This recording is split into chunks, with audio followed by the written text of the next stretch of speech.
we stay with this particular story and speak to the Patriotic Alliance's Deputy President, Kenny Kunene. And of course, you'd seen that this particular political party even, filing court papers to ensure that, Chidimma Adetshina does not get to participate in the Miss South Africa pageant. And now what does it mean? Because she has withdrawn. So what does it mean then for their court action? And of course, there's even lots of focus, from their front, because they've been quite vocal about this particular matter. This, of course, is still a preliminary, investigation by the Home Affairs Department. Investigations continue, and these findings, of course, as they say, that there's a prima facie, case here of a potential identity theft, and all focus now also turns towards that, particular individual whose identity may have been stolen. So I do understand that the Deputy President of the Patriotic Alliance, Kenny Kunene, is on standby for us.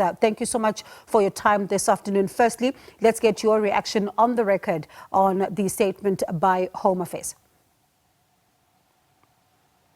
Thank you very much for having us.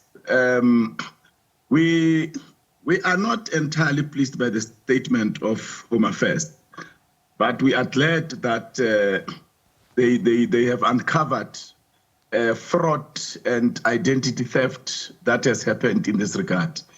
We have been clear that Home Affairs is rotten. A lot of people have got citizenship fraudulently. And we had said when we take over, we are going to mass deport all these illegal immigrants. We are going to check all the foreigners' status, and those who are naturalized, those who have ID documents, we are going to verify how they got those documents. Now, when it comes in, of course, to this particular statement, you say that you do have some unhappiness about it, but they say that the investigations continue. And this for them is, an initial statement. They say that there's a prima facie case. They were asked by the organizers, of course, for an update here. I suppose more information could still then be coming. To be honest with you, Home Affairs can proceed with those processes. Our position was, you can't have a Nigerian who is being celebrated by Nigerians wearing a belt that says Miss South Africa contestant. You can't have that.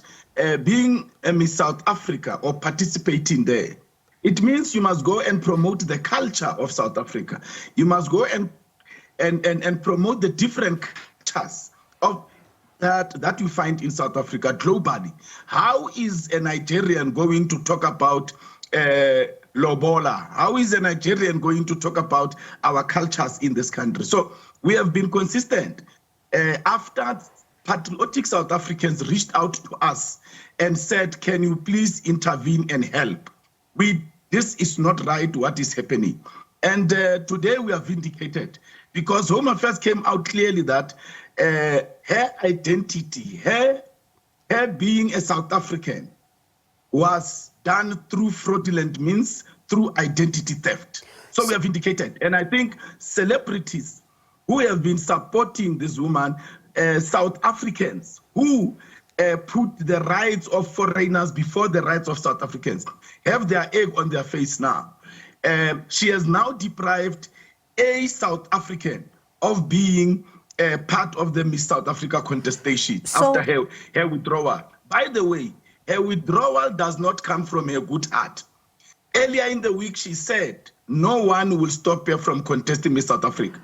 Today, this morning at 9:29, our lawyers made contact with Stephanie, the CEO of Miss South Africa, who was very uncooperative. However, they were served with court papers, herself and also the Nigerian lady through Miss South Africa, the documents that said we are going to court to interdict their participation. So, Mr. Kunene, Home Affairs was also served with the same documents and the Director General. So she resigned, she withdrew after realizing that the Patriotic Alliance is going to the courts to interdict her from participating. And she knew that we were going to win that case. Mr. Kunene, pardon me for coming in there, because I'm sure you've even read the statement by the Home Affairs Department saying that it cannot be that she would have been aware of the fraud that is alleged to have been, been committed here, as the statement is alleging. So they say that she would not have known about that. And I was just in conversation right now with Build One South Africa leader, Musi Maiman, who was saying that because she wouldn't have known she was a child, we also need to be careful how we're handling this particular matter and not have South Africa be seen as one that is Afrophobic. How do you respond? There's nothing to be careful about.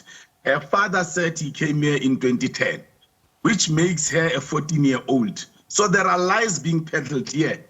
Yes, Home Affairs is saying she was a child. But in the videos, you can now see that she knows where her allegiance is. She was celebrating with the Nigerians. She was married to a Nigerian. So her heart, her soul is Nigerian. The fact that she didn't know, at the end of the day, a crime has been committed and it must be reversed. So what happens now with your matter? Whether she knew or not, whether she was a child or not, but a crime has been committed by her mother. Therefore, somebody's identity has been stolen and she's busy walking up and down with that identity. What happens now with the matter that you filed in court, because you were hoping to have it heard?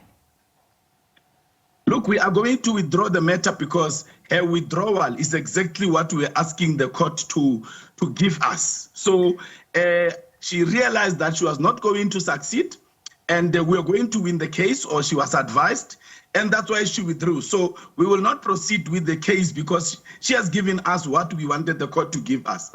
But I must add to say, celebrities, South African celebrities, must stop involving themselves prematurely in matters that involve illegal immigrants or foreigners when they don't have the facts. Number two. All right, that line there, we seem to have lost the Deputy President of the Patriotic Alliance, Kenny Kunene, as you hear that they've now withdrawn that particular matter that they had now filed with the court in order to get Chidimma Adetshina to pull out from the Miss South Africa pageant. So we lost that line there to the Deputy President of the Patriotic. I do understand he's back now. Mr. Kunene, I do understand you're back. We lost you there for a second. You were saying the second point is? The second point is the South African Human Rights Commission needs to refrain from threatening South Africans about taking action when South Africans voice their dismay and their disgust on the behavior of illegal immigrants. Where do we draw the line, though? South African Human Rights Commission sent out a statement saying it will take steps against those, in their words, those who were abusing this Nigerian woman. So this commission is forever defending illegal immigrants, is forever in defending foreigners. When does it defend South Africans? In fact, I suspect that there are Nigerians and Zimbabweans in this commission. The Minister of Home Affairs must send immigration officers to go and verify the identity of those who are members of this commission. Because everyone would then agree that it is a foreign human rights commission, not a South African human rights commission, because it has called the Patriotic Alliance xenophobic. When we stand for South Africans, even in this instance, we stood for South Africans with patriotic South Africans, and they threatened with a press statement that they will take anyone to task who is busy abusing this woman. That was not abuse. People were saying, you are a Nigerian. You can't represent our culture. How are you going to speak about our culture when you are Nigerian? There's no abuse there. Mr. Kunene, thank you so much for your time. And of course, as you say, that this is a preliminary finding. Let's hear then, when the investigation is concluded, how your political party takes this matter forward. But thank you so much for speaking to us this afternoon. That was the Deputy President of the Patriotic Alliance, Kenny Kunene.